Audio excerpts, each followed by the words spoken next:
நீங்கள் ஒன்றிலும் குறைவுள்ளவர்களாயிராமல் பூரணராயும் நிறைவுள்ளவர்களாயும் இருக்கும்படி பொறுமையானது பூரண கிரியை செய்ய கடவது. ஒருவர் ஒரு நாட்டின் குடிமகனாக இருக்கும்போது அந்த நாட்டின் நன்மைகள் அனைத்திலும் பங்குதாரராக இருப்பதைப் போல நீங்கள் தேவனுடைய ராஜ்யத்தின் பிள்ளைகளாக இருக்கும்போது அதன் பலன்களுக்கும் பாத்திரவானாக இருக்கிறீர்கள். எனவே கிறிஸ்தவ வாழ்க்கையில் தேவனுடைய ராஜ்யத்தை தேடுவதுதான் மிக முக்கியமான வேலை என்பதை கருத்தில் கொள்ளுங்கள்.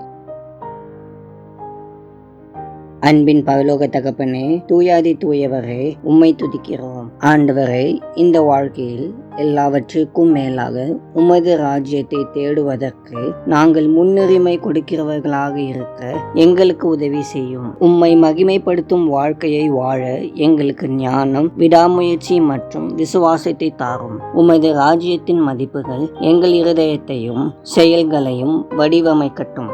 இந்த நாளிலும் எங்களுக்கு வேண்டிய தேவைகளையும் வழிகாட்டுதலையும் தந்து ஆசீர்வதியும். இயேசுவின் மூலம் ஜெபிக்கிறோம் பிதாவே, ஆமேன்.